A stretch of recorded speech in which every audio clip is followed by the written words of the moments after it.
paraît si possible, afin de communiquer fidèlement cette parole. Et je sais que tu vas parler à quelqu'un, je le crois et je suis convaincu, au nom puissant de Jésus, et que cela puisse produire des effets positifs dans nos vies, et que cette parole ne soit jamais oubliée, et qu'elle soit gravée dans notre esprit, mon Dieu, mon roi, et que au travers d'elle, l'Esprit de Dieu se serve pour glorifier Jésus dans ces temps qui sont les derniers.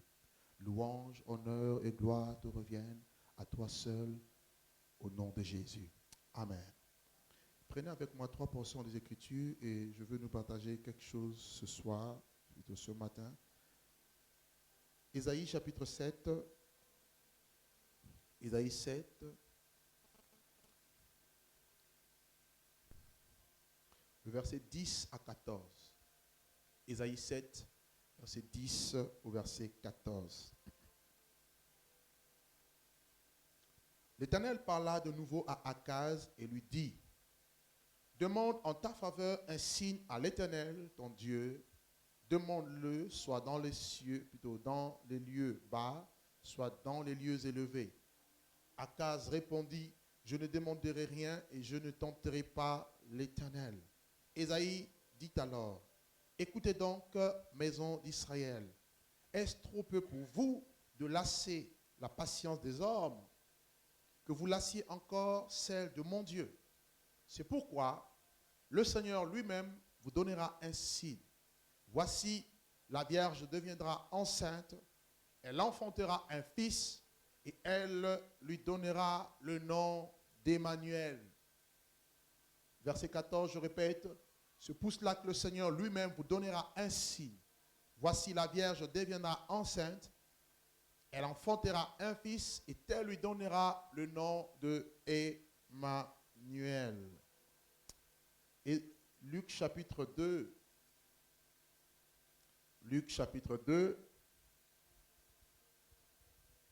à partir du verset 25 jusqu'au verset 34. Luc chapitre 2, le verset 25 au verset 34. Et voici, il y avait à Jérusalem un homme appelé Siméon. Cet homme était juste et pieux. Il attendait la consolation d'Israël et l'Esprit Saint était sur lui. Il avait été divinement averti par le Saint-Esprit qu'il ne mourrait point avant d'avoir vu le Christ du Seigneur. Il vint au temple poussé par l'Esprit, et comme les parents leur apportaient le petit enfant Jésus pour accomplir à son égard ce qu'ordonnait la loi, il le reçut dans ses bras, bénit Dieu et dit: maintenant, Seigneur, tu laisses ton serviteur s'en aller en paix selon ta parole, car mes yeux ont vu ton salut, salut que tu as préparé devant tous les peuples, lumière pour éclairer les nations et gloire d'Israël, ton peuple. Et son père et sa mère étaient dans l'admiration des choses qu'on disait de lui. Et Siméon les bénit et dit à Marie, sa mère: voici, cet enfant est destiné à amener la chute et le relèvement de beaucoup en Israël et à devenir un signe qui provoquera la contradiction. Il est appelé à devenir un signe qui provoquera la contradiction. Tel est le thème de ma prédication ce matin. Un signe qui provoque la contradiction. Un signe qui provoque la contradiction. Un signe qui provoque la contradiction. Alléluia. Et vous allez prendre un dernier texte, c'est dans le livre de Apocalypse chapitre 12. Apocalypse chapitre 12, nous prenons à partir du premier verset jusqu'au verset 6. Apocalypse 12, le verset 1er jusqu'au verset 6. Un grand signe parut dans le ciel, et une femme enveloppée du soleil, la lune sous ses pieds, et une couronne des 12 étoiles sur sa tête. Elle était enceinte, et elle criait en étant en travail et dans les douleurs de l'enfantement. Un autre signe parut encore dans le ciel, et voici, c'était un grand dragon rouge feu, ayant 7 têtes et 10 cornes, et sur ses têtes 7 diadèmes. Sa queue entraînait le tiers des étoiles du ciel et le jetait sur la terre. Le dragon se tait devant la femme qui allait enfanter afin de dévorer son enfant lorsqu'elle l'aurait enfanté.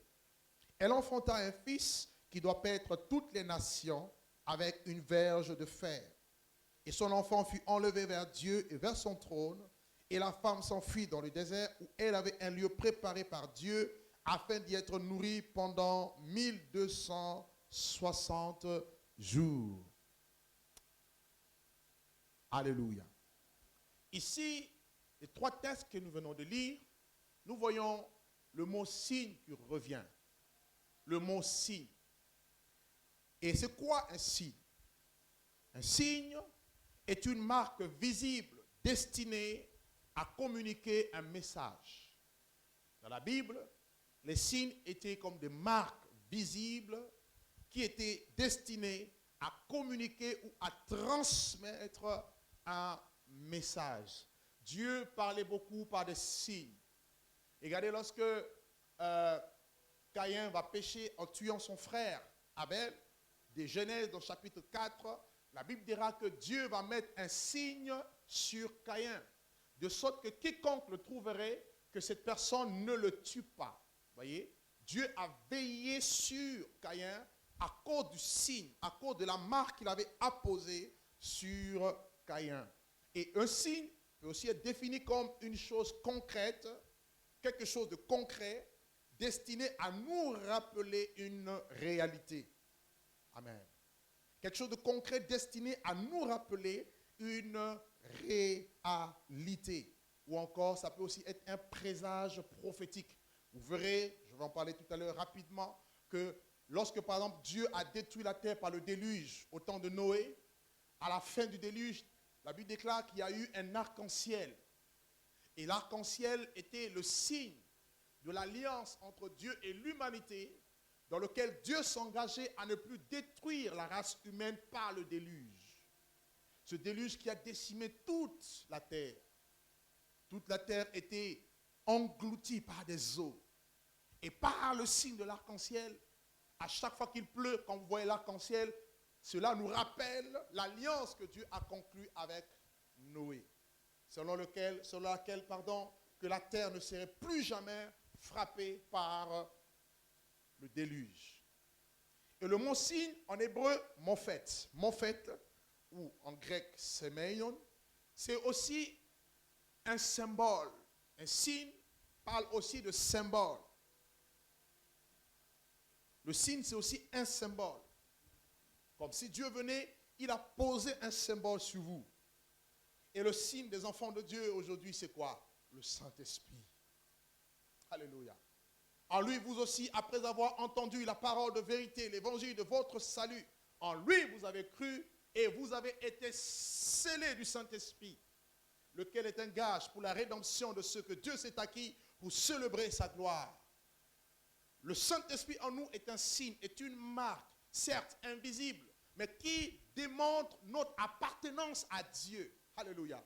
Je ne m'appartiens plus, je n'appartiens plus au monde, mais j'appartiens à Dieu. Mon corps est devenu le temple du Saint-Esprit. Il fait de moi une demeure, une habitation de Dieu en esprit. Je suis sa maison. Je suis l'adresse de Dieu sur terre. Parce qu'il y a un signe invisible, une marque que certes avec tes yeux physiques tu ne pourras voir, mais spirituellement, et ceux qui sont dans le monde spirituel peuvent te dire tu es différent des autres parce que quelque chose brille en toi. C'est la marque de Dieu, le signe de Dieu sur ta vie. Amen. Et vous allez voir que dans la Bible, il y a plusieurs signes. Et le signe est toujours porteur d'un message. Et nous-mêmes, chrétiens, enfants de Dieu, Église, n'est-ce pas que Paul dit que nous sommes une lettre de Christ? Une lettre écrite par le ministère de Paul, par le ministère de l'Esprit, non avec de l'encre, mais avec de l'Esprit de Dieu et sur des tables de chair et non sur des tables de pierre. Nous sommes un message, nous sommes la lettre de Dieu pour l'humanité. Voilà pourquoi nous sommes aussi appelés ambassadeurs de Dieu.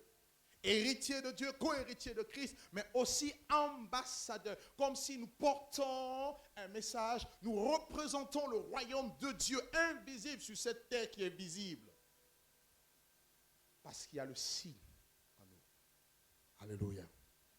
Et le signe parle aussi de miracles. Dans la Bible, quand on parle de signes, on voit aussi les miracles. Voyez? Les miracles. Et je vais m'expliquer. Et le signe, dans toute la Bible, ont 7 fonctions majeures. Il y a 7 fonctions majeures des signes dans la Bible.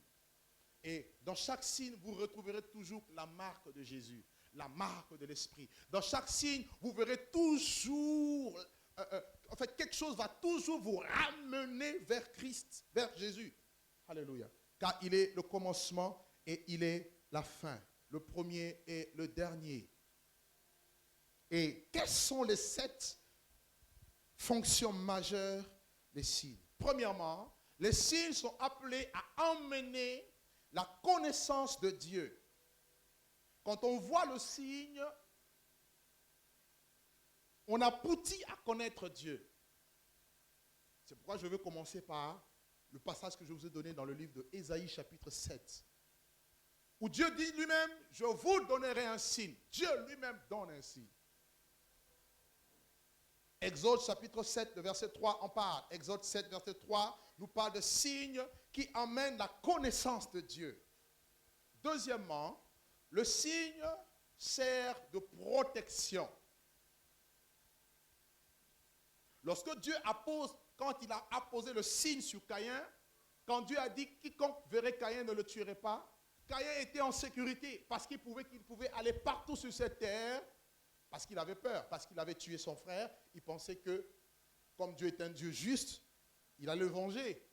Mais le signe sur la vie de Caïn était la protection de Caïn. Caïn pouvait être sûr qu'il était sous la protection divine. Amen. Oh mon Dieu. Et le dimanche passé, je vous ai parlé de l'agneau immolé. Je vous ai montré comment Dieu avait demandé à ce qu'on applique le sang sur le linteau. De sorte que lorsque l'ange de la mort viendrait la nuit pour frapper tous les premiers-nés qui étaient en Égypte, mais partout où il verrait le signe, il passerait outre à cause de la marque de Dieu qui était apposée. Donc le signe sert de protection. Troisièmement, le signe sert à faire augmenter notre foi. Le signe sert à faire augmenter. D'une part, à faire naître la foi. De l'autre côté, à augmenter la foi. Bien. Nombre chapitre 14, le verset 11 en parle. La quatrième fonction des signes, c'est quoi? Les signes nous rappellent les délivrances du passé. Amen. Le signe nous rappelle les délivrances du passé. Toujours dans le but de renforcer notre foi. C'est pour cela que la parole de Dieu en elle-même est aussi un signe. À chaque fois que ta foi veut faiblir, tu te rappelles de ce que Dieu a fait. Quand nous disons par exemple le Dieu d'Abraham, Dieu d'Isaac et Dieu d'Israël, nous n'avons pas vécu en même temps qu'Abraham. Mais à chaque fois que nous lisons l'Écriture nous rappelle les faits passés. Mais comme la parole de Dieu est esprit et vie, cette parole prend effet aujourd'hui, au 21e siècle. Dieu n'est pas un Dieu des morts, mais un Dieu des vivants. Est-ce que vous comprenez? Parce que la parole de Dieu elle-même est un signe. La parole de Dieu donne les preuves de Dieu que l'évangile est vrai. Amen. Deutéronome chapitre 6, verset 8.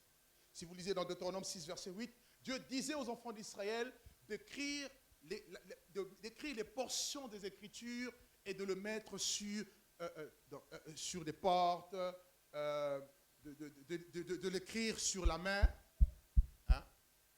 Ils avaient comme des phylactères aussi, et partout ils passaient, ils pouvaient lire la parole de Dieu.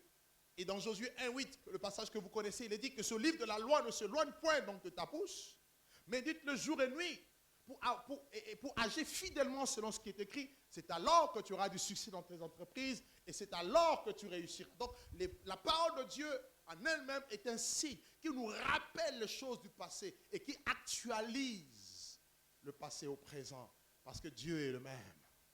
Amen. À chaque fois que tu es dans une situation difficile, par exemple comme Anne, tu te rappelles que le Dieu qui a agi avec Anne peut aussi agir avec toi. Quand tu te retrouves face à une impasse, une situation que tu ne peux pas surmonter, tu peux dire comme David, je lève les yeux vers le montagne, d'où me viendra le secours. Mais le secours me vient de l'Éternel qui a fait les cieux et la terre. Donc à chaque fois que tu serais confronté à des situations ou à des épreuves, à des moments difficiles, la parole de Dieu vient comme un signe pour te rappeler les délivrances du passé. Amen.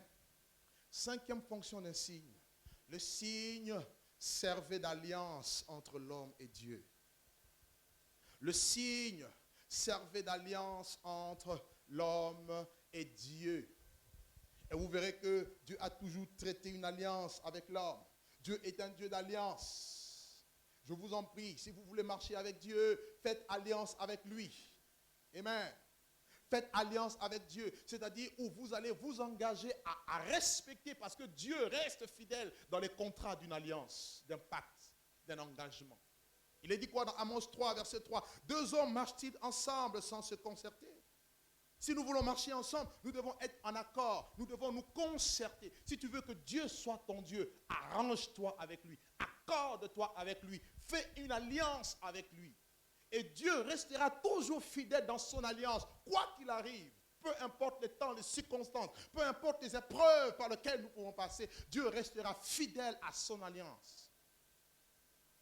Car il y a une chose que Dieu ne peut pas faire, nous dit Hébreux 6, 18, Dieu ne peut jamais mentir.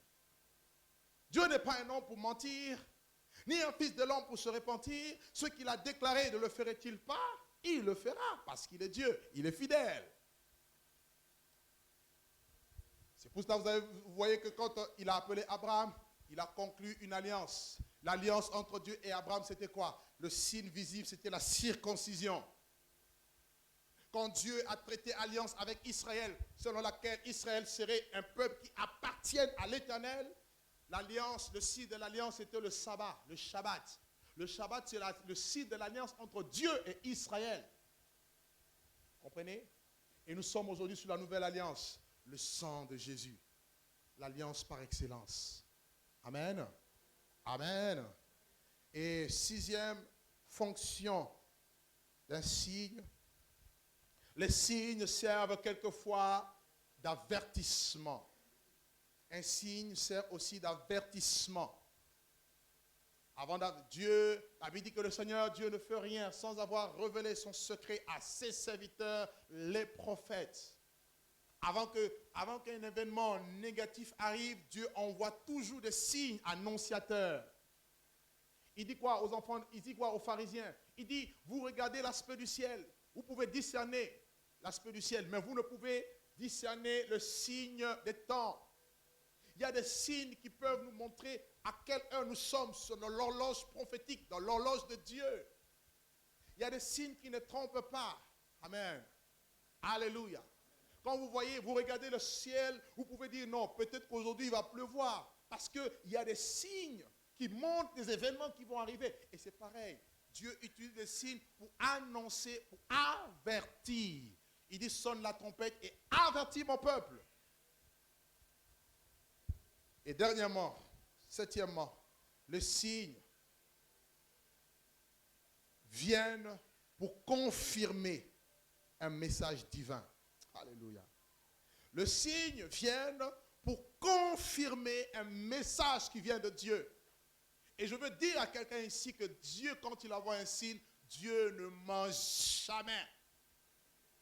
La preuve, le premier passage que nous venons de lire, si vous vous mettez dans le contexte, vous allez vous rendre compte que le roi de Juda ici sera attaqué. Il sera menacé par 2 rois. Le roi d'Israël et le roi de Syrie. Tous les 2 viennent. Ils ont fait alliance pour attaquer le roi Akaz. Et dans sa frayeur, il va écrire à Dieu. Et pendant qu'il crie à Dieu, Dieu va révéler le secret à Ésaïe le prophète. un des prophètes qu'on appelle le prophète messianique. Ésaïe s'emmène avec son fils et Ésaïe vient et donne le message à Akaz. Il parle sous l'onction de Dieu. Il prophétise. Et à la fin, il dit maintenant à Akaz, demande un signe à Dieu pour confirmer ce que je viens de te dire. Akaz a compris, non, Dieu est tellement grand que je ne veux pas demander de signe.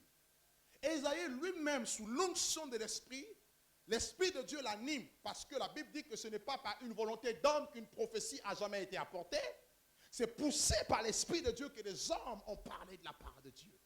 Le même Esprit arrive et le même Esprit dit maintenant à Ésaïe, dit à Akaz, dit à la maison d'Israël.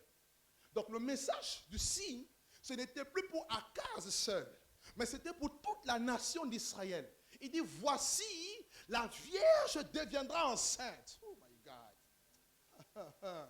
Je dis bien, il y a signe et signe. C'est un signe que vous ne verrez jamais dans l'humanité. Pourquoi? Parce que c'est impossible qu'une vierge devienne enceinte sans le concours avec un homme. Il faut qu'il y ait un homme et une femme qui partent ensemble pour qu'il y ait le miracle de la création, qu'un être humain soit placé dans le placenta d'une femme. Mais Dieu dit non, moi je vous donne un signe. Un jour viendra, un temps viendra où une vierge, parmi les enfants d'Israël, parmi la maison de David, c'est-à-dire Judas, elle deviendra enceinte. Et elle enfantera un fils, et on lui donnera le nom de Emmanuel. Et tout le monde en Israël savait c'est quoi le mot Emmanuel. Emmanuel signifie Dieu avec nous, Dieu parmi nous. Donc ce qui signifie que Dieu allait venir comme un homme pour deux raisons majeures. D'abord pour Israël et ensuite pour les nations. Mais cette prophétie ne s'est pas réalisée aussitôt. Le signe a été donné. Mais cette parole va avoir son accomplissement, s'il vous plaît, 8 siècles après. Comme pour dire que Dieu n'est pas pressé. Souvent, nous avons tendance, quand nous ne voyons pas la main de Dieu arriver, on se décourage, on abandonne, frère. Je veux dire à quelqu'un ici, le temps ne t'appartient pas. Dieu seul reste souverain. Dieu seul reste maître des temps et des circonstances. Ce qui est sûr, ce que sa bouche déclare, sa main l'accomplira. Et il est un temps fixé dans le calendrier de Dieu. C'est pour cela que Galates 4 nous dit, lorsque le temps fut accompli. Donc il y a un temps pour l'accomplissement du temps, pour l'accomplissement de la parole de Dieu. Lorsque le temps fut accompli, Dieu envoya son fils, né d'une femme et né sous la loi. Et comment est-ce que cette naissance est venue? Par un signe. Je parle ce matin d'un signe qui provoque la contradiction. Et vous allez me comprendre tout à l'heure. L'ange sera envoyé auprès de Marie. Gabriel, homme de Dieu, celui qui se tient devant Dieu. Quand Dieu donne un message, c'est le premier archange dans le cortège céleste qui saisit cette parole pour venir l'annoncer aux hommes. Et voilà que l'ange vient au 6e mois, après avoir été envoyé auprès de Zacharie pour annoncer la naissance de Jean-Baptiste, que Jean-Baptiste viendrait. La voix de celui qui crie dans le désert. Il marchera avec l'esprit et la puissance d'Élie. La main de l'Éternel sera sur sa vie. Et cette prophétie s'est accomplie littéralement. Élisabeth, qui était déjà vieille, elle va concevoir dans sa vieillesse. Et voici le 6e mois arrive. Le même ange arrive auprès de Marie, cette vierge dont le signe avait autrefois été prédit de la part de l'Éternel. Jéhovah Jireh, le Tout-Puissant, qui n'oublie jamais. Oh my God, l'ange arrive, l'ange désigne Marie comme si elle était la plus heureuse parmi toutes les jeunes filles qui étaient, n'est-ce pas, en Juda, à Bethléem, à ce temps-là. Il dit, je te salue toi à qui une grâce a été donnée. Tu es heureuse parmi toutes les femmes. Le Seigneur est avec toi. Voici, tu deviendras enceinte. Tu enfanteras un fils et tu lui donneras le nom de Emmanuel pour dire que le signe qui a été autrefois prédit par Dieu, par la bouche de son serviteur Ésaïe, vient de trouver son accomplissement. Marie elle-même doute. Elle doute parce que ceci était inconcevable. Elle dit non, comment cela peut-il se passer alors que je ne connais point d'homme?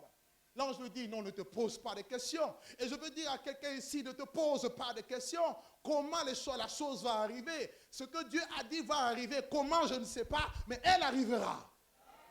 Je croyais que tu allais dire un grand amen. Je dis bien, la promesse de Dieu dans ta vie, elle arrivera. Comment, je ne sais pas. Dieu m'a dit, j'aurai des immeubles. Je ne sais pas comment je vais les avoir, mais je les aurai. Dieu m'a dit, je veux ceci. Oh, je veux encourager quelqu'un aujourd'hui. Le comment n'est pas ton problème. Tu ne sais pas comment les os se forment dans le ventre d'une femme. Tu ne sais pas. Ça prouve que Dieu est en action. La manière dont Dieu agit nous échappe. Nous ne pouvons pas le contrôler. La Bible dit, ce qui est né de Dieu est comme du vent. Le vent souffle et tu entends le bruit. Tu ne sais ni d'où il vient et ni où il va. Donc l'action de l'esprit, on ne peut pas le maîtriser. L'action de l'esprit, on ne peut pas le canaliser. L'action de l'esprit, on ne peut pas le conduire. On ne peut pas maîtriser. Dis non, je crois que Dieu est dans la phase A. Après phase A, il amène phase B, phase C. Non, ce n'est pas dans le programme de Dieu. Le programme de Dieu, c'est qu'il a dit, il le fera. Comment, je ne sais pas, ce que la chose arrivera. Marie pose la question, mais comment cela arrivera? Comment? Marie réfléchit. Parce qu'avant de poser la question, elle a réfléchi. Elle dit, mais non, je suis avec Joseph. On n'est même pas mariés et tout ça. Et même, Emmanuel ne peut pas venir de la relation de Joseph et moi. L'ange lui dit, non. Le Saint-Esprit viendra sur toi et la puissance du Très-Haut te couvrira de son ombre. Oui, la puissance du Très-Haut. David dit, celui qui demeure sous l'abri du Très-Haut repose à l'ombre du Tout-Puissant. La puissance du Très-Haut, il est question de l'onction de Dieu. Il est question de la puissance de Dieu. Elle viendra sur toi et tu enfanteras un fils et tu lui donneras le nom de Jésus qui signifie sauveur. Yahvé sauve, Yeshua. Elle dit non. Et l'ange lui dit, ce qui est impossible aux hommes est possible à Dieu. Car rien n'est impossible à Dieu. Rien, c'est rien. Et voilà comment le miracle sera conçu dans le ventre de la femme. Frère, la femme arrive. Elle va voir sa belle-sœur, Élisabeth, qui déjà était enceinte de 6 mois. La Bible dit qu'elle était encore à la porte, au son de la voix. Élisabeth, bonjour. La Bible dit que Élisabeth, qui avait été enceinte de 6 mois, l'enfant tressaillit dans son ventre. C'est à partir de ce moment que Jean-Baptiste a été rempli du Saint-Esprit. Oh mon Dieu, un embryon qui n'avait que quelques jours communique l'Esprit à quelqu'un. Il est Dieu, frère. Non, quelqu'un ne m'a pas compris. Je dis qu'il est Dieu. Jésus est le donateur du Saint-Esprit.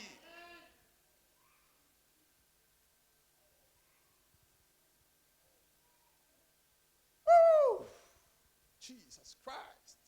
Un signe qui provoquera la contradiction. Marie a été dans la confusion. Comment cela est possible? Oui, un bébé que je porte, c'est lui mon créateur. Comment est-ce que je peux porter celui qui m'a créé? C'est ça la contradiction, c'est ça la folie, c'est ça quelque chose qu'on ne peut pas comprendre, ni imaginer, ni cerner, ni expliquer. Oui, je ne pourrais pas vous expliquer la divinité parce que Dieu reste Dieu et il reste un mystère. Il dit que les choses cachées sont à l'Éternel et les choses révélées sont à nous. La Bible dit que le mystère de la piété est grand. Dieu a été manifesté en chair. Il a été justifié par l'Esprit. Il a été vu des anges. Il a été glorifié dans le monde et élevé dans la gloire.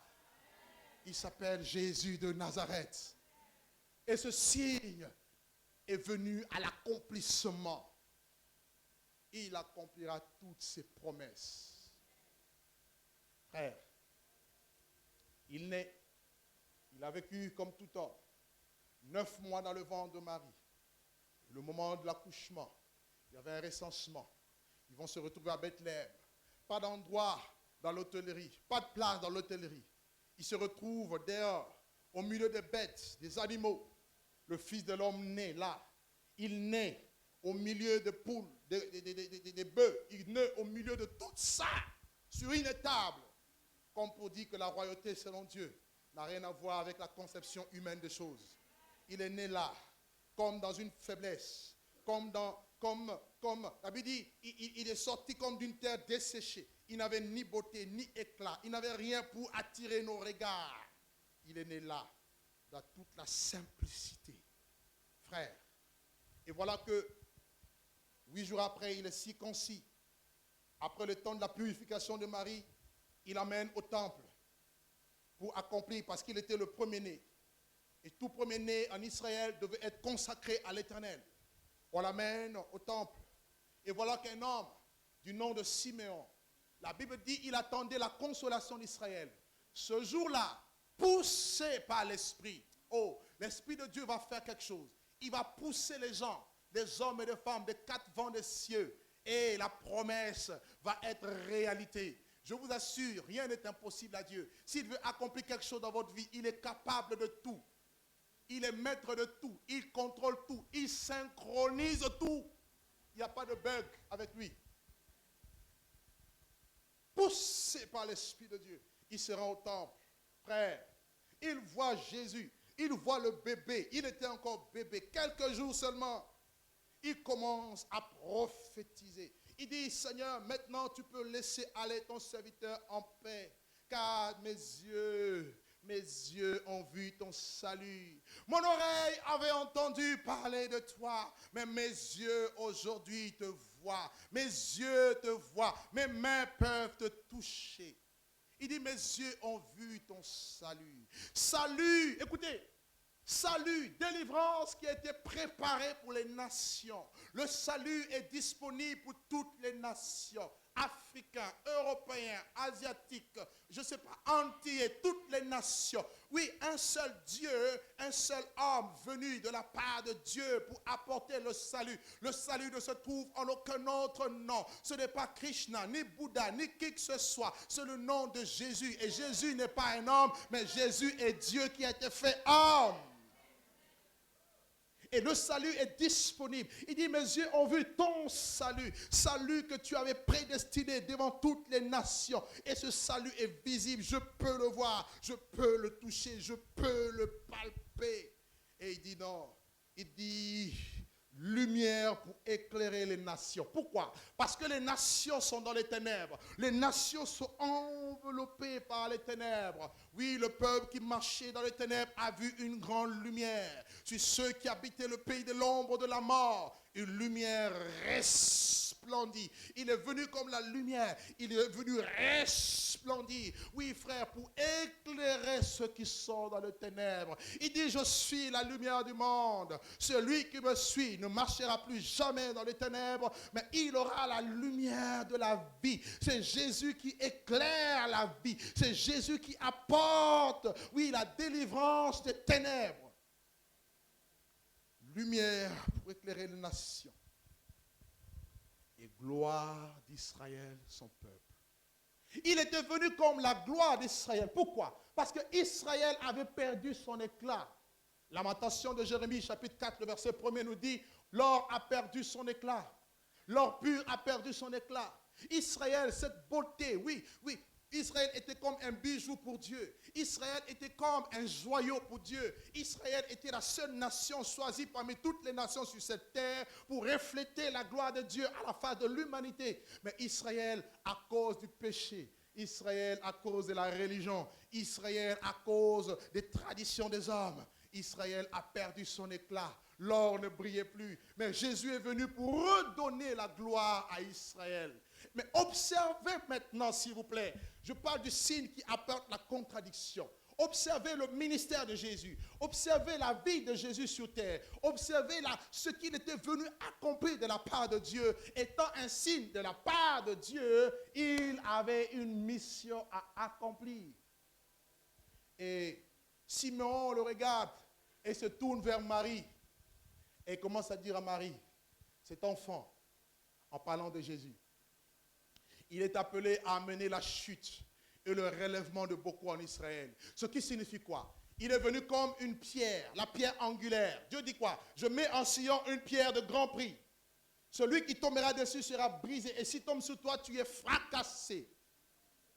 Et Pierre parle aux pharisiens, il leur dit, Jésus est la pierre qu'ont rejeté ceux qui bâtissaient. et qui maintenant même est devenue la principale de langue. Et si tu ne veux pas être confus, prends-le comme appui. C'est pour cela l'Église a pour appui Christ, la révélation de Jésus. Il dit que tu es Pierre, et sur ce roc, je bâtirai mon Église. Alors, les portes de ce jour de mort ne prévaudront point contre elle. Est-ce que vous comprenez un peu? Il est venu apporter la chute, je vais m'expliquer tout à l'heure, et le relèvement de beaucoup en Israël. Et Simeon termine en disant, cet enfant sera un signe venu de Dieu, mais qui provoquera la contradiction. Comment est-ce qu'il peut provoquer la contradiction? Regardez, lorsqu'il naît, la Bible dit que l'étoile va paraître depuis l'Orient. Il y a eu des mages qui vont regarder l'étoile. Ils vont dire non, il y a quelque chose d'extraordinaire qui se passe sur la face de la terre.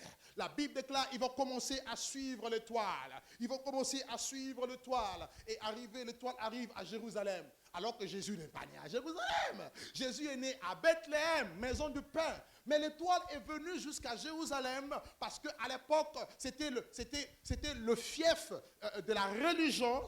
C'est à Jérusalem que se trouvait le temple, les pharisiens, les sacrificateurs, tout ça, ils se trouvaient à Jérusalem. Et c'est aussi à Jérusalem qu'était Hérode. Parce que Jésus est né sous l'Empire romain, le 4e empire dont parle Daniel 7. Vous comprenez? Et l'étoile arrive à Jérusalem. Je me suis posé la question, mais pourquoi l'étoile ne les a pas conduits directement à Bethléem? Il fallait annoncer à Hérode et aux pharisiens de l'époque la naissance du signe. Le signe qui apporte la contradiction. Vous vous imaginez, on vient vous annoncer, à vous qui êtes roi, on vous annonce que, on vous pose la question, où est le roi des Juifs qui vient de naître? Mais votre royaume est ébranlé, votre trône est menacé, tu n'es plus en sécurité. Qui est ce roi qui vient de naître? Non, nous avons vu son étoile. Le signe depuis l'Orient est apparu. Là où il y a Christ, il y a le signe. Et le signe est venu jusqu'à Jérusalem. La Bible dit Hérode était troublé. Tout Jérusalem était troublé. Hérode fait des enquêtes. Il pose la question. Qu'est-ce que votre loi dit? Oui, dans la loi, il était écrit dans le livre de Michée, chapitre 5. Et toi, Bethléem, Ephrata, de toi, une petite d'entre les milliers de Juda, mais de toi sortira pour moi celui qui gouvernera les nations et dont les activités remontent au jour de l'éternité, de l'Antiquité. Hérode a su qu'un événement venait se produire. Hérode a su que Christ, le roi de rois, venait de naître. Alléluia. Et qu'est-ce qui s'est passé? Hérode s'est mis en colère et il a demandé à ce que tous les enfants soient tués de 0 à 2 ans. Voyez le signe qui produit la contradiction? Il est venu amener la confusion dans le camp d'Hérode. Et je veux dire à quelqu'un ici, depuis que tu as donné ta vie à Jésus, depuis que tu as accepté de rentrer dans le ministère, dans l'appel que Dieu t'a adressé, sache que du camp d'Hérode, un décret a été signé. Le décret selon lequel tu dois mourir. Le décret selon lequel tu dois t'arrêter parce que ce qui dérange le monde de ténèbres, ce n'est pas tant les choses visibles, mais c'est la présence de Jésus dans ta vie. Je veux dire à quelqu'un ici, tu es aussi un signe qui est appelé à mener la contradiction. Il y a des réunions mystiques qui se font. Il y a des satanistes qui parlent, qui déclarent des paroles pour que tu meurs, pour que tu ne vives plus, pour que tes entreprises tombent, pour que ta vie n'avance pas. Mais je veux te dire qu'ils seront tous dans la confusion à cause de Jésus qui vit en toi. Alléluia. Alléluia. Gloire à Dieu. En quoi la naissance d'un bébé peut-elle troubler un vieux papa?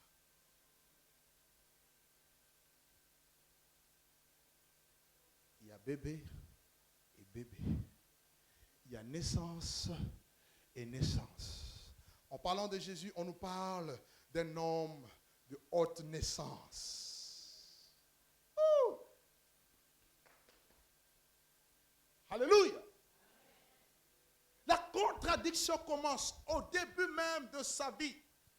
Contradiction. les pharisiens troublés, Jérusalem troublée. Je veux dire que le signe de Dieu dans ta vie amène le trouble quelque part. Quelque part, les gens ne sont pas tranquilles. Quelque part, les gens, ils se demandent où est-ce qu'il est? Qu'est-ce qu'elle fait? Non, on veut l'arrêter. Non, sois tranquille parce que le signe de Dieu en toi montrera toujours les preuves que c'est Dieu qui t'a appelé, c'est Dieu qui t'a choisi. Quelqu'un qui a été appelé par Dieu ne pourra jamais être étouffé ni détruit. La Bible déclare qu'il n'y aura jamais de confusion pour tous ceux qui espèrent en l'Éternel. Ceux-là qui seront infidèles sans cause, c'est eux qui seront confondus.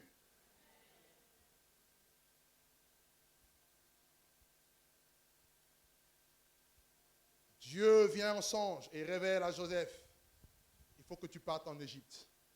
Joseph prend le petit avec sa mère, ils partent en Égypte pendant quelques temps jusqu'à ce que Hérode meure. Frère, divinement avertis en songe, ils reviennent et par la suite, ils vont s'installer à Nazareth. Le temps va évoluer. Et Jésus va rentrer à l'âge de 30 ans, pratiquement, dans son ministère. Et regardez maintenant son ministère. Simeon avait dit que cet enfant est un signe qui provoque la contradiction. Alors que Israël était sous la domination romaine, alors que Israël attendait le Messie, voyez, lorsque le Messie arrive, Israël ne le reconnaît pas. Vous avez vu dans Apocalypse 12, on l'a lu, il y a eu un grand signe qui est apparu dans le ciel. Une femme enveloppée du soleil et la lune sous ses pieds. Et les 12 étoiles étaient la couronne de sa tête. C'est l'image d'Israël. Cette femme est l'image d'Israël qui a donné naissance à Christ. Elle était en travail. Elle a donné naissance à Jésus. Et regardez, quand elle a donné naissance à Jésus, la Bible dit au Fils. La Bible dit que le dragon, qui est le diable, qu'est-ce qu'il a fait? Il est venu pour dévorer l'enfant. Le diable est venu pour dévorer l'enfant. Et détruire aussi la femme. Parce que l'enfant, c'est celui qui doit paître les nations avec une verge de fer. Il est question du Shiloh, le roi des rois. Avec le bâton souverain qui ne s'écartera jamais de ses pieds. Voyez? Cette prophétie s'est littéralement accomplie. Et Jésus entrant maintenant dans son ministère, il va poussé par l'Esprit. Jean le baptise. Et regardez, lorsqu'il sort de l'eau, la Bible dit, pendant que Jésus priait, le ciel va s'ouvrir. Et une voix va parler depuis le ciel. Celui-ci est mon fils, en qui je mis toute mon affection. Et la parole de Dieu nous déclare que l'Esprit de Dieu va descendre sur lui sous une forme de colombe. Et Jésus poussé, rempli de l'Esprit, et poussé par l'Esprit dans le désert pour 40 jours. Regardez, il va là-bas 40 jours pour jeûner, pour être devant la présence de Dieu. Mais au bout de son jeûne, la Bible dit que le tentateur va venir, le diable. Comme pour dire que si vous avez en vous le signe de Dieu, la contradiction se lève contre vous.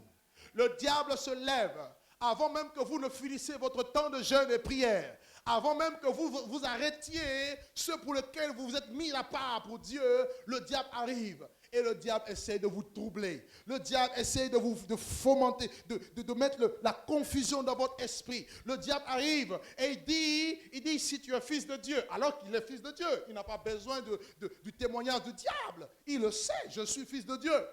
Tu es fille de Dieu.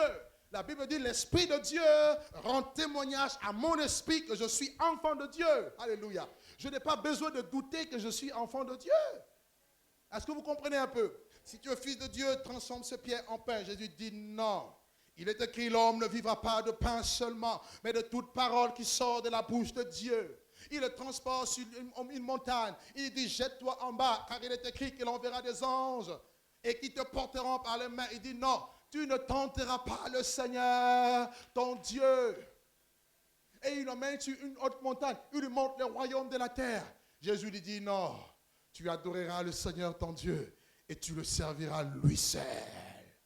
Et la Bible dit, après l'avoir tenté de toutes ces manières, il s'est éloigné. Donc, vous devez comprendre, en tant que porteur du signe de Dieu, le diable se met en contradiction contre vous.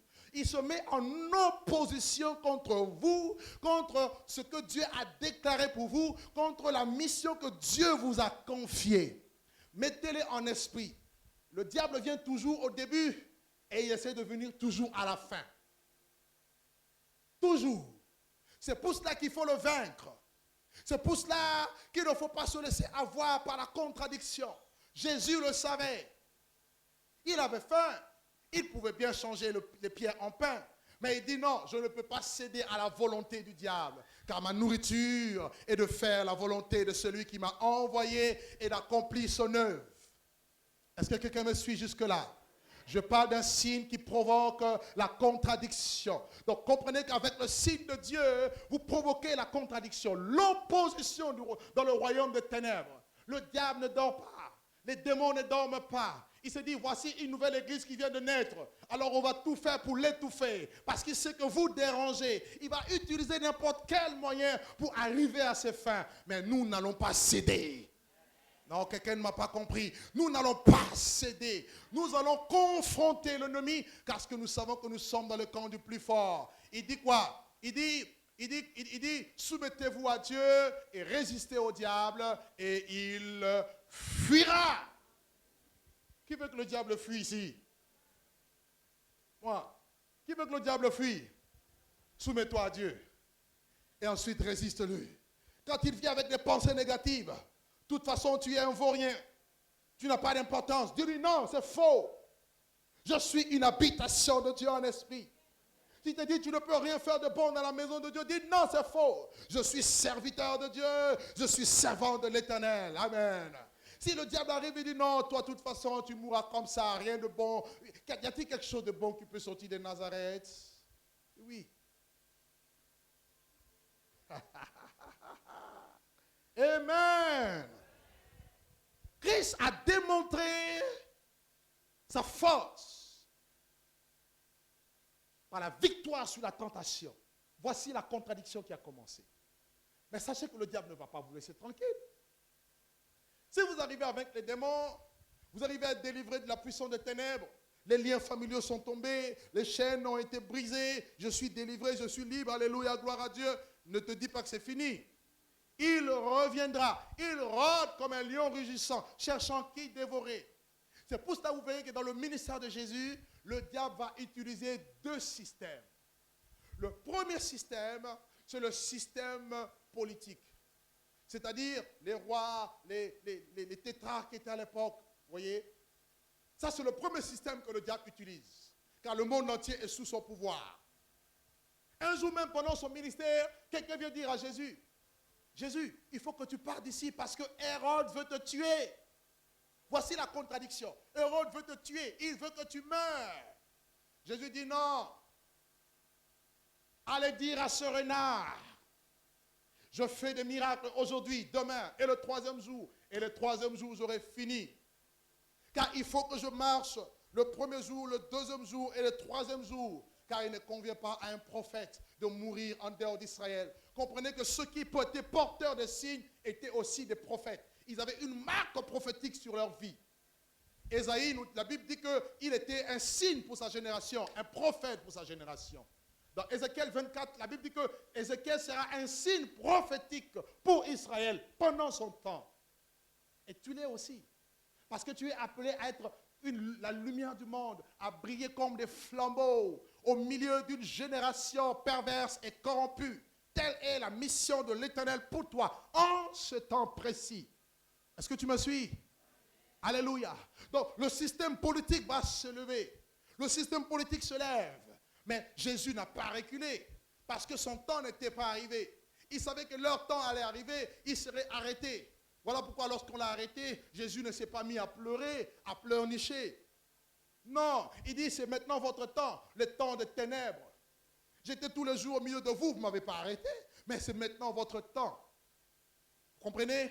Donc le système politique se levait. Et de l'autre côté, il y a eu le système religieux, avec les pharisiens, les scribes, avec les gens qui sont toujours mécontents.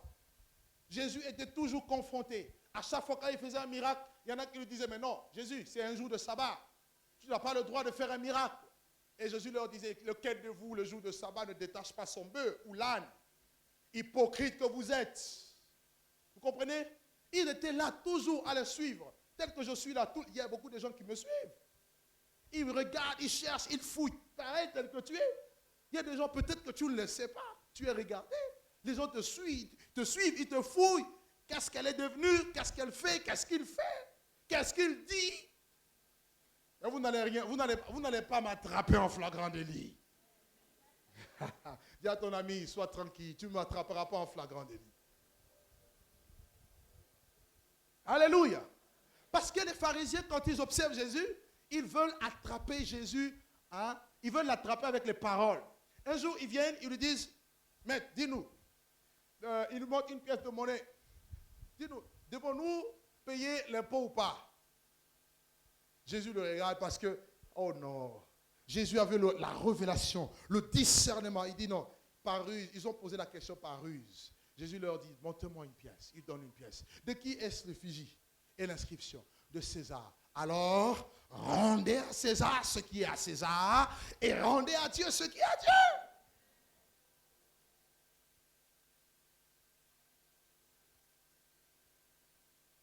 Ils ont mis des embûches devant lui. Tout ça dans le but de le piéger. Il leur met une flamme en flagrant délit d'adultère. Oui, maître, la loi dit qu'il faut qu'on la lapide. Il faut qu'elle meure. Oui, alors que la loi disait que ça doit être l'homme et la femme. Et ils ont caché l'homme, ils ont amené la femme, pauvre femme. Et Jésus était là, assis, il écrivait au sol. Qu'est-ce qu'il écrivait? Je ne sais pas. Et il se relève et dit, lequel de vous est sans péché, jette la première pierre. La Bible dit, depuis le plus petit jusqu'au plus grand, ils sont partis. Parce qu'ils voulaient surprendre Jésus. Jésus était venu contredire leur tradition. Il dit, vous avez annulé la parole de Dieu au profit de vos traditions. Ils avaient établi des traditions qui annulaient la parole de Dieu. Et Christ était pour eux un signe de la contradiction. Mais avant que cette parole s'accomplisse pleinement, il aurait fallu que Jésus meure. Or, la mort de Jésus était le complot de ces deux systèmes. C'était le complot du système politique et du système religieux. Psaume chapitre 2 le dit. Si vous lisez Psaume 2, 1 à 3 ou 1 à 4, il est dit, pourquoi ce tumulte parmi les nations et ces vaines pensées parmi le peuple? Les rois se sont levés avec les princes contre l'Éternel et contre son oint. Et ils ont dit, brisons leurs liens. Et Pierre répète la même parole dans Actes chapitre 4. Il dit, en effet, contre ton saint serviteur Jésus, Pilate, Hérode et les nations sont venus en commun accord avec ces peuples pour faire ce que ta main et ton conseil avaient arrêté d'avance. Vous comprenez un peu? Et ils ont décidé qu'il meure. C'était les mêmes personnes qui ont vu le miracle de Jésus. Mes amis, je vous en prie, je veux juste ouvrir une petite parenthèse. Ne mettez pas votre foi dans les miracles. Mettez votre foi dans la parole de Dieu et dans Dieu.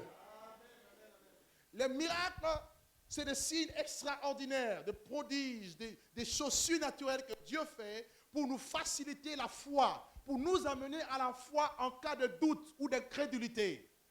Mais aucun miracle ne peut sauver quelqu'un. Amen. Est-ce que je suis clair? Le seul miracle qui peut sauver, c'est le miracle de la nouvelle naissance. Si quelqu'un est né d'eau et d'esprit, il ne peut entrer dans le royaume des cieux. C'est le seul miracle. Pourquoi je le dis? Regardez les miracles que Jésus a fait. Personne n'a pu égaler Jésus côté miracle. Il avait une telle sensibilité spirituelle.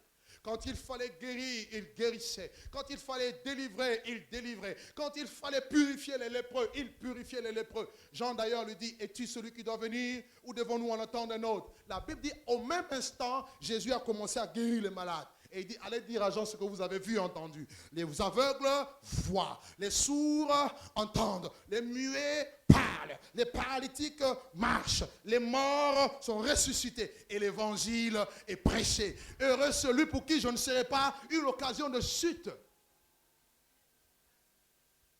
Est-ce que vous me suivez? Il y a eu 10 lépreux, Jésus a purifié 10 lépreux. Un seul est revenu donner gloire à Dieu. C'est pour dire quoi?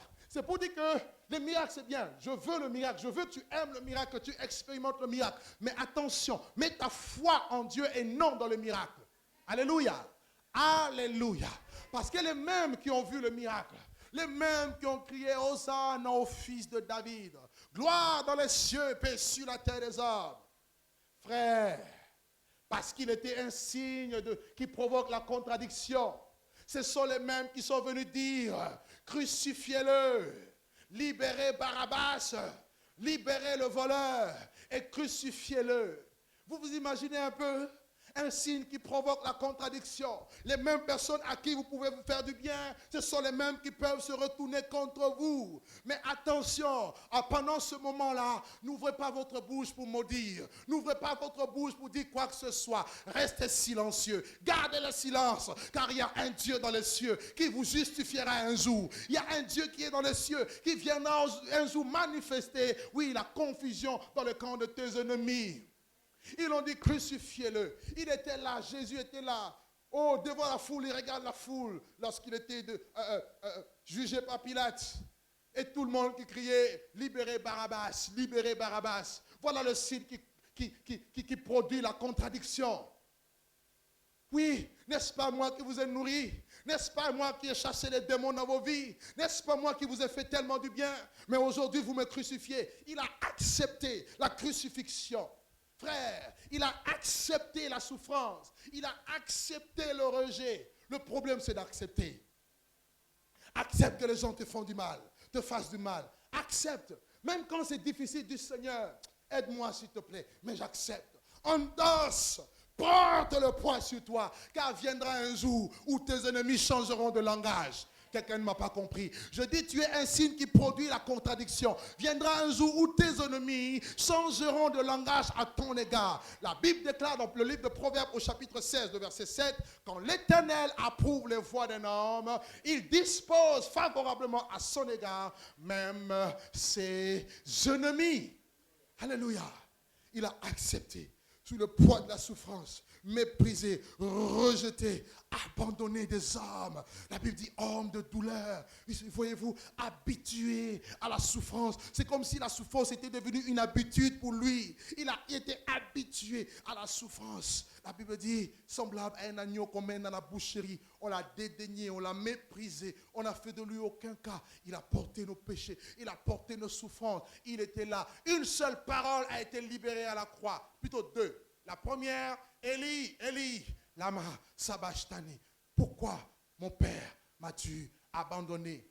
Et la deuxième parole, c'était Père, pardonne-leur, car ils ne savent ce qu'ils font. Frère, le diable peut te coller au mur. Le diable peut faire que même ta femme, ton mari, le plus proche de tes amis se retourne contre toi pour que tu puisses souffrir l'amertume et que tu déclares des paroles. Je te dis, ne le fais pas. Accepte la croix, bénis la personne, pardonne la personne. Viendra un jour où le match va changer. Quelqu'un ne m'a pas compris. Je dis que Jésus reste le signe qui produit la contradiction. Un jour viendra où les mêmes qui ont parlé en mal viendront dire non, non, non, non. Nous reconnaissons l'onction de Dieu dans ta vie. Nous reconnaissons le signe de Dieu dans ta vie. C'est le même décret qui a dit que tous les enfants mâles doivent être tués en Israël. Mais plutôt Moïse se retrouvait dans la maison de Pharaon. Comment expliquer? À cause du signe. Et c'est le même Moïse qui a délivré Israël de Pharaon. Dieu est un Dieu de signes. Et je veux dire que tu vas être le signe qui produit la contradiction. Pourquoi? À cause de ce qu'on appelle la puissance de la résurrection. Parce que tu vas mourir. La contradiction va faire que tu vas te retrouver seul. C'est difficile. Si vous avez vécu être entouré par des hommes, du jour au lendemain, vous vous retrouvez seul.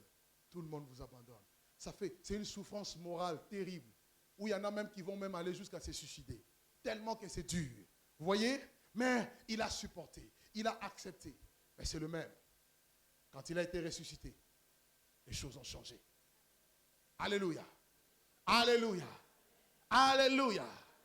Un signe qui provoque la contradiction. Et dans ce temps de la fin, Dieu veut se servir de l'Église pour apporter la contradiction. Être un signe pour amener la contradiction dans le camp du diable. Aujourd'hui, je vous parle. Il y a des décrets qui sont signés dans beaucoup de pays. Je ne sais pas si c'est déjà le cas en France. Ils veulent fermer toutes les églises de réveil. Là où Jésus est adoré en esprit et en vérité. Ça commençait déjà en Afrique. Ça viendra certainement ici et partout dans le monde. Pourquoi? Parce que l'église dérange. Il y a des églises de scientologie. Pas de problème. Des rencontres des rosicruciens. pas de problème. Ekanka, pas de problème. Maïkari, pas de problème. Franc-maçonnerie, pas de problème. Les mosquées, pas de problème. Temple hindou, bouddhiste, pas de problème. Lorsqu'on touche aux enfants de Dieu, on dit non, non, non, non, non, non, ils dérangent. Ils sont comme une peste. Danger public. Wanted dans le royaume de ténèbres. Tu es sur la liste rouge. Tu es sur écoute. Tous les réseaux sociaux, tous les réseaux de télécommunications sont après toi. Je veux que tu saches que tu es une menace pour quelqu'un. Peut-être que tu ne le sais pas. Ce que Dieu veut faire dans ta vie veut menacer un pacte dans ta famille. Quand dans ta famille, on a dit, dans nos familles, dans cette famille, personne ne va se marier. Toi, tu te lèves, tu dis, moi, je veux me marier au nom de Jésus. Et tu deviens une menace. Alléluia.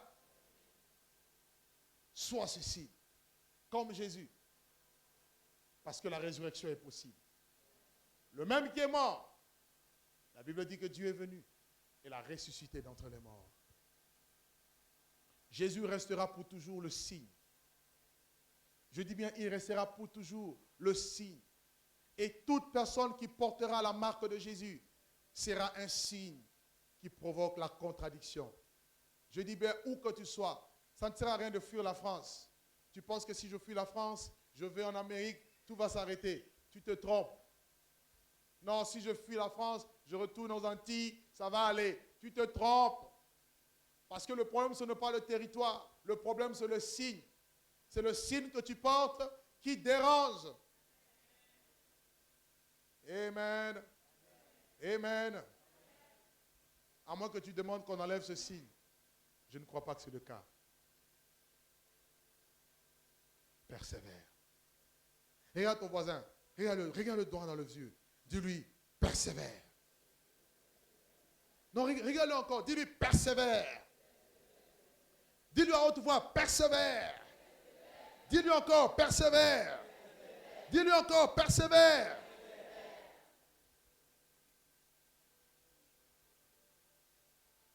Un jour, Jésus disait à ses disciples, écoutez, il faut que j'aille à Jérusalem, que je meure et que le Fils de l'homme, le troisième jour, soit ressuscité.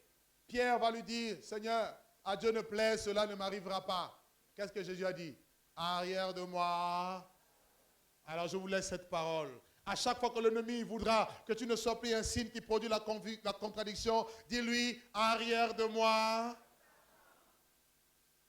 Fais avec moi. Arrière de moi, Satan. Fais comme ça. Fais-lui, arrière de moi, Satan. Non, fais-le bien. Arrière de moi, Satan. Pourquoi? Regardez. Jésus dit que dans les jours qui viennent, il faut que je souffre. Vous savez, il y a des souffrances voulues par Dieu. Pourquoi tu veux m'empêcher de souffrir? C'est pour cela, attention, il y a des prières que il ne faut pas faire. Homme de Dieu, je souffre trop, prie vraiment que la souffrance s'arrête. Non. Si je prie que la souffrance s'arrête, je risque de faire le plan du diable. Il y a des souffrances que Dieu veut que tu passes par là pour que tu apprennes. La Bible dit même en parlant de Jésus, il a appris, bien qu'il soit fils, l'obéissance par la souffrance. Arrière de moi. Encore, arrière de moi. Dis, je suis un signe qui provoque et qui provoquera la contradiction, l'opposition, les attaques. Mais dans toutes ces choses, je suis plus que vainqueur. Alléluia. Satan est derrière. Satan est. Dans tout ce que nous faisons, rappelons-nous de cette parole. Satan est. Oh, à Dieu ne plaise, tu ne souffriras pas. Non, arrière de moi. Dieu veut que je souffre. Je souffre. J'accepte.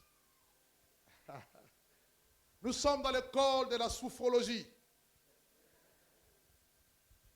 Amen. Que mon Dieu bénisse chacun d'entre nous.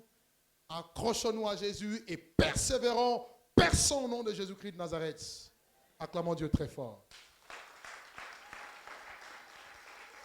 Gloire à Dieu.